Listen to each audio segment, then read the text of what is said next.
Peter Falk was one of television's most beloved actors, yet he was far more complex than his most famous character, Lieutenant Columbo.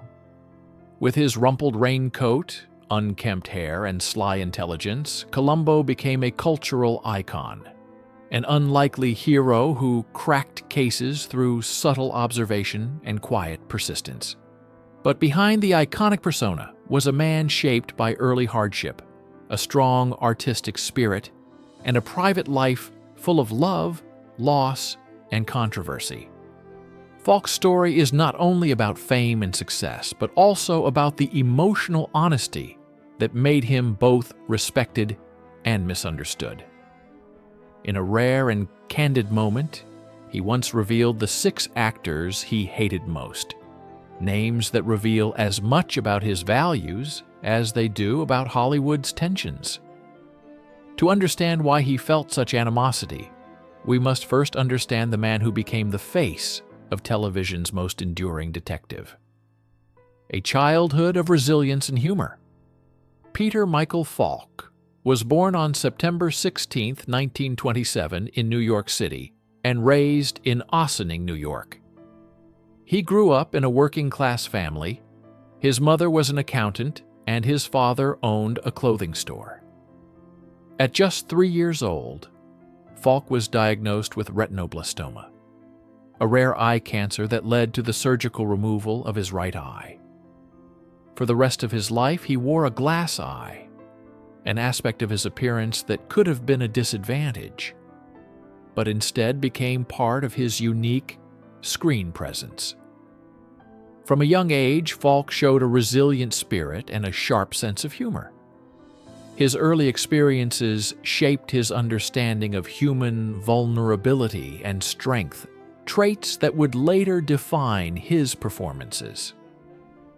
Rather than letting hardship defeat him, Falk turned it into fuel for his creative life. A different path to acting. Peter Falk's path to acting was unconventional.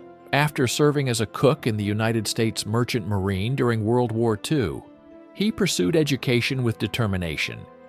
He earned a bachelor's degree in political science from the New School for Social Research and a master's degree in public administration from Syracuse University. He initially worked as a management analyst for the Connecticut State Budget Bureau, a stable career that nonetheless failed to satisfy his creative spirit. His love for theater eventually won out, leading him to community productions and ultimately to a decision to pursue acting full-time.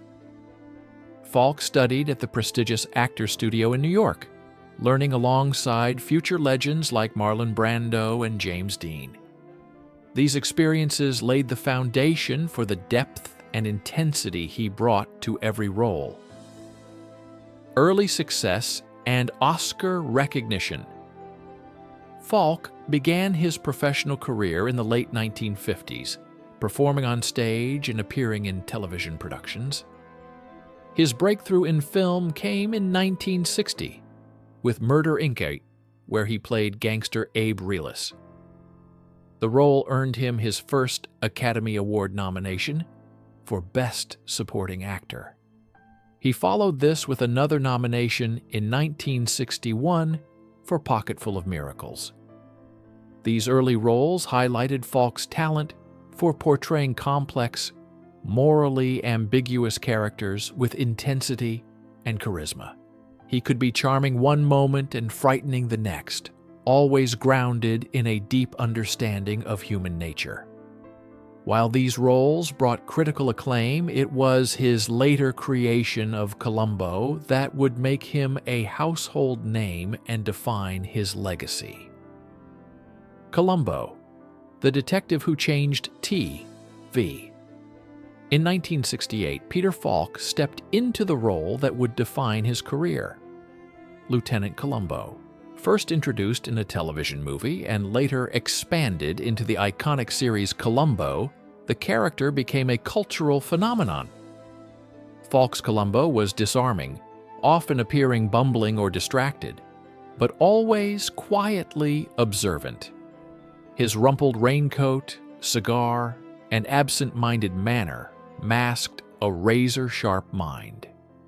He asked questions that seemed innocent until they revealed the fatal flaw in a suspect's story.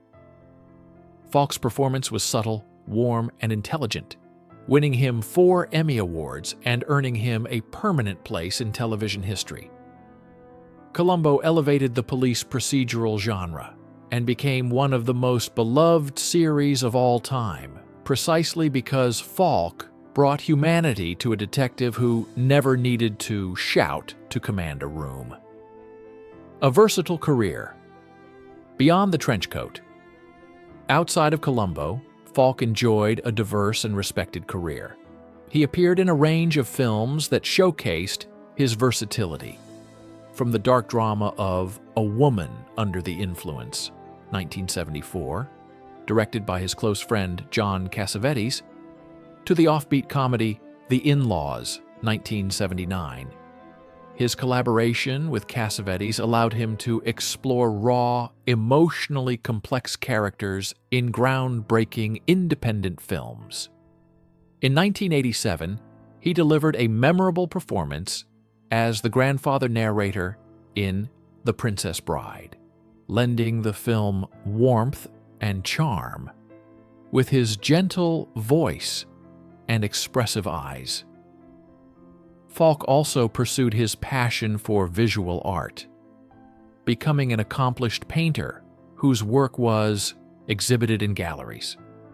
His creativity extended beyond acting, revealing a thoughtful, introspective man who valued expression in many forms: family life, love, loss, and legacy.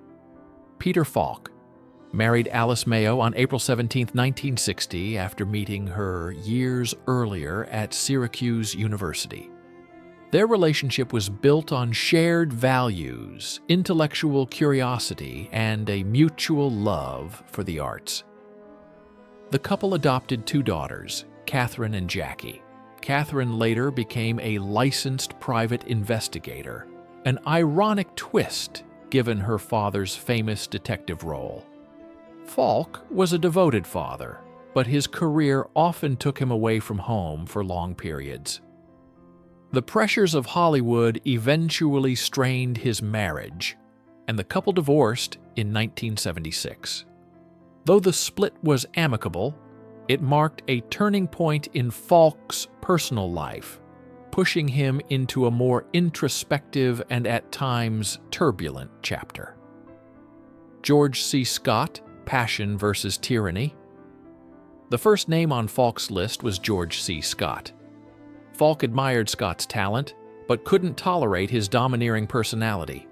They once worked together in a 1970s stage production that never moved beyond rehearsals because Scott's ego created an unbearable atmosphere.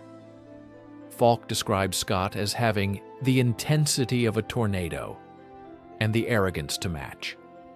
He claimed Scott treated others as if they were beneath him, and once even yelled at a lighting technician. Falk walked out saying, "There's a difference between passion and tyranny." While Falk respected Scott's iconic performances, he believed Scott's need to dominate made collaboration impossible. For Falk, acting was a collective craft, something Scott's behavior fundamentally betrayed. Tony Curtis, charm, cruelty, and a dinner party that ended it all. Tony Curtis was the second name on Falk's list. Both men were Hollywood icons, but Falk never forgave Curtis for a humiliating dinner party in Beverly Hills. Curtis was charming in public, but behind closed doors, he was dismissive and cruel. Falk later claimed Curtis mocked his glass eye during a poker game, joking that he could see other players' cards in its reflection. For Falk, the insult crossed a line. He said it wasn't humor, it was cruelty. Curtis's behavior revealed a lack of respect and sincerity that Falk could not forgive. This experience left a lasting impression, shaping Falk's perception of Curtis as someone who used charm to hide cruelty. Rod Steiger, the method actor who mistook anger for art. The final name on Falk's list was Rod Steiger. The two met at a charity event in 1978, where Steiger reportedly cornered Falk with a monologue about how Hollywood had destroyed real art. Falk tried to leave, but Steiger accused him of being a puppet for primetime garbage. Falk later said, "The moment stayed with him because Steiger believed suffering equaled talent." Falk believed kindness was the true mark of greatness.